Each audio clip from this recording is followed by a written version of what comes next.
சிறகுகள் வீசியே சுதந்திர ஆசையில் போகிறேன், நான் போகிறேன். சுசீலா வந்து என்னோட அக்கா. 4வது வரைக்கும் தான் படித்தாங்க. அதுக்கு மேலே படிக்க போக மாட்டேன் அப்படின்ட்டாங்க. எங்கள் வீட்டில் நிறைய மாடுகள், மாடு மேய்ச்சிக்கிட்டு இருந்தோம்.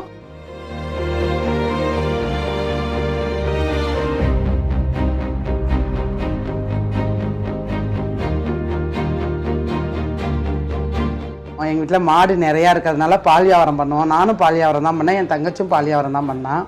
அக்கா சுசியை வந்து மாமாவை கல்யாணம் பண்ணி கொடுத்தோம். கல்யாணம் பண்ண இடமும் எங்களுக்கு பெரிய வாழ்க்கை கிடையாது. ஹோட்டலில் வேலை பார்த்துக்கிட்டு இருந்தாங்க அப்போ மாமா. அப்போ ரொம்ப வருமானம்லாம் ஒன்றும் கிடையாது மாமாவுக்கு. டெய்லி 300 ரூபா சம்பளம். அந்த சம்பளத்தில் தான் வீட்டு வாடகை, கரண்ட் பில்லு, என் பிள்ளைங்களை படிக்க வைக்கிறது எல்லாமே இருந்துக்கிட்டு அதுலேயே வாழ்க்கையை ஓட்டிக்கிட்டே இருந்தோம். அக்கா அந்த தெருவில் தான் குடியிருந்தாங்க, எங்கள் வீட்டுக்கு பக்கத்தில் தான் இருந்தாங்க. ஆரம்பத்துலேருந்து ரொம்ப கஷ்டப்பட்டவங்க.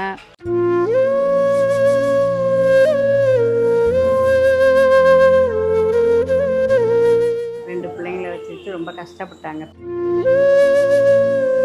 மாவு அரைச்சி கொடுக்கறது, மிளகு குத்தி தவணை கொடுக்கறது. துணி வியாபாரம் பார்த்தாங்க, பூ கட்டிக்கிட்டு இருப்பாங்க. பூ கட்டும்போது பார்த்தீங்கன்னா உட்காந்து கட்டும்போது இடுப்பெல்லாம் வலிக்கும் அப்படின்ட்டு அதுக்கு நைட்டெலாம் மாத்திரை போடுறான் அப்படிம்பாங்க.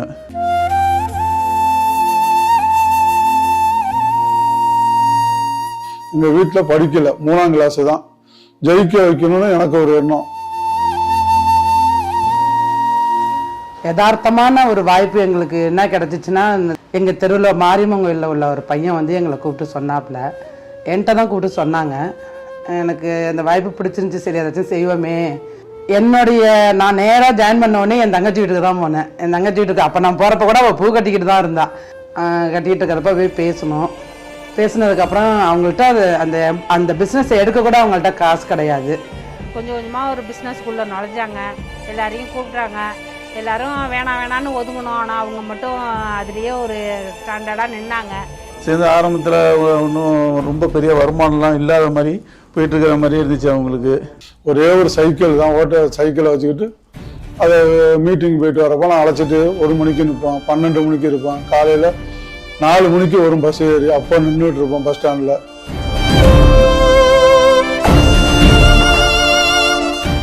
ஊரில் அவ்வளோ பேர் தூத்துவான். பாதி பேர் இதை சொல்லுவான், இது இப்படி போயிட்டு வருது, தின்னறதுக்கு வருது, அன்னறதுக்கு வருது. எவ்வளவோ அவமானங்கள், எவ்வளவோ அசிங்கம், அவ்வளோ பேச்சு பேசுவாங்க. தப்பாகவும் பேசுவாங்க. இப்படி போயிட்டு இருக்க குடும்பத்தை பார்க்கல பண்ணலன்னு சொல்லுவாங்க.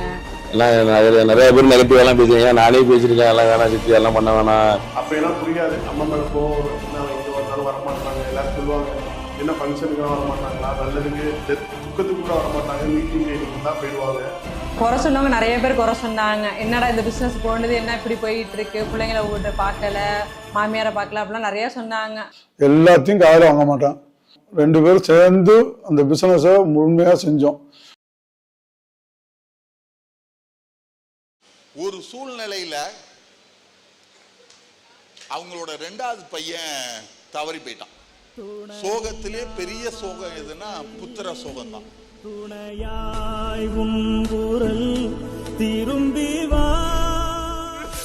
அவங்க பையன் இறந்து கரெக்டா 30 நாள் முடியும் போது கம்பெனியில ஒரு துபாய் டூர் வச்சு மதுரையில ப்ரோக்ராம். எதிர்பார்க்கவே இல்லை, சுசிலா மேடம் அந்த ப்ரோக்ராமுக்கு வந்தாங்க. உண்மையிலுமே அது அந்த பிஸ்னஸ்குள்ளே போயிருந்ததுனால தான் இந்த அளவுக்கு அது நல்லா இருக்கு. வீட்டில் இருந்ததுன்னா தம்பியை நினச்சி ஏதோ ஆகியிருந்திருப்போம். அம்மா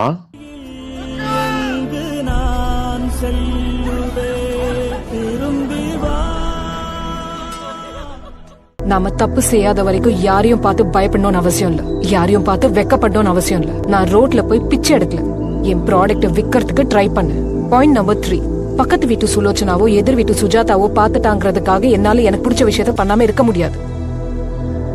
என் பேச்சும் என் செயலும் உங்களுக்கு புரியாம இருக்கலாம், ஆனா என்ன நீங்க புரிஞ்சுக்கிற நாள் சீக்கிரமாவே வரும். முன்னாடி ஒன்றுமே தெரியாது அதுக்கு. நான் தான் ஒன்று சொல்லி கொடுப்பேன். இதை அப்படி செய்ய, ஃபோனை ஆன் பண்ணுறது கூட நான் தான் சொல்லுவேன். ஒரு சாரீ கட்டிட்டு போனால் கூட நான் அதுகிட்ட சொல்லுவேன், இப்படி தான் கட்டிட்டு போகணும் அப்படிமா. அது பெக்காரி மாதிரி எனக்கு நானும் போயிட்டுருக்கோம். ஒரு மஞ்சள் புடவை கட்டிக்கும், பட்டையை ஃபுல்லாக அடிச்சுக்கும். இப்போ அதுக்கிட்ட நான் நிறையா கற்றுக்கிற மாதிரி நிறையா ஆகிடுச்சு. ஜஸ்ட் ரீசென்ட்லி ஒரு 1 இயர் பிஃபோர் தான் அவங்கள பார்த்தேன். நம்ப முடியல. அந்த ஜுவல்ஸ் என்ன, அந்த ஹை குவாலிட்டி டாக்கிங், அது மீட்டிங்கில் பேசும்போது மிரண்டு போயிட்டேன் நான். அது மாதிரி அவங்க ஃபங்க்ஷன் அரேஞ்ச் பண்ணுவாங்க சன்னுக்கு. அந்த கூட்டத்தை பார்த்து நான் மிரண்டு போயிட்டேன். இப்படி ஒரு படிக்காத ஒரு பொண்ணு இந்த லெவலுக்கு தன்னை வளர்த்துக்கிட்டாங்க காரணம் கூட சொல்ல போனாக்க ஐ ஃபீல் ரியலி கிரேட்.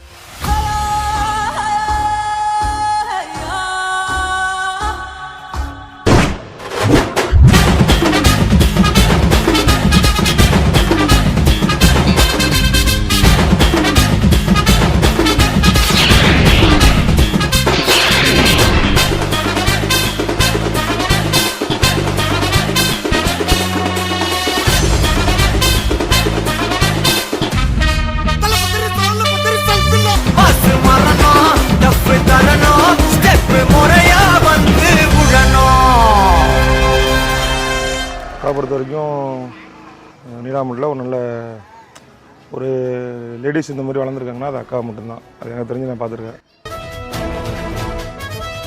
அவங்க ஒரு சிறிய ஒரு வாடகை வீட்டில் இருந்து இன்றைக்கி சொந்த வீடு கட்டி நல்லா ஒரு இதாக இருக்காங்க.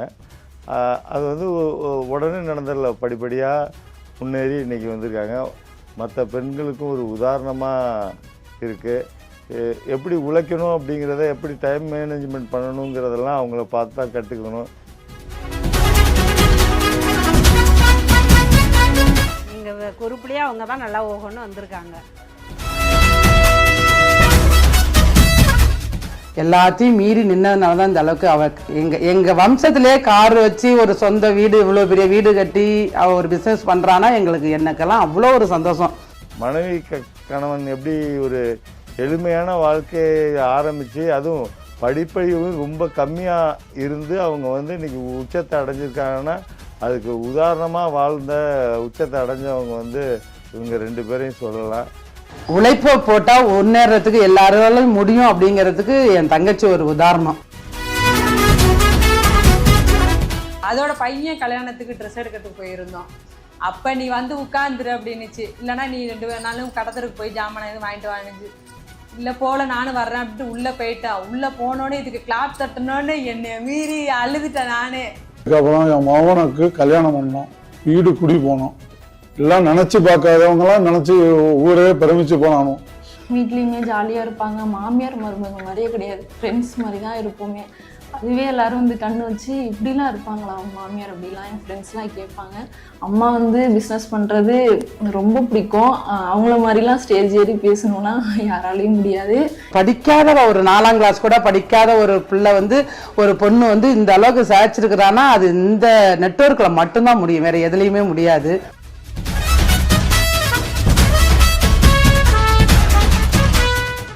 Really a talented girl.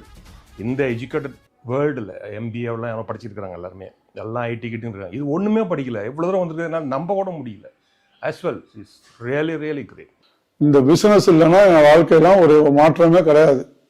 இன்னைக்கு பார்த்தீங்கன்னா வீடு ஒரு 80 லட்சத்துக்கு வீடு, கடை பார்த்தீங்கன்னா ஒரு 20 லட்சம் கடை. என் மனைவி தான் எனக்கு வாங்கி கொடுத்தது. கடையை அட்வான்ஸ் கொடுத்துட்டு என்கிட்ட உனக்கு நான் கடை வச்சு கொடுக்க போகிறேங்குது. இன்னைக்கு நல்ல நிலைமையில இருக்கோம். நாங்க சின்ன பிள்ளையர்கள்ல இருந்து ரொம்ப வருஷம் வளர்ச்சி இப்போ இன்னைக்கு ரொம்ப நல்லாவே இருக்காங்க. பணம் மட்டும் எங்க அம்மா சம்பாதிக்கல, மிகப்பெரிய மக்கள் சக்தியை சம்பாதிச்சிருக்காங்க.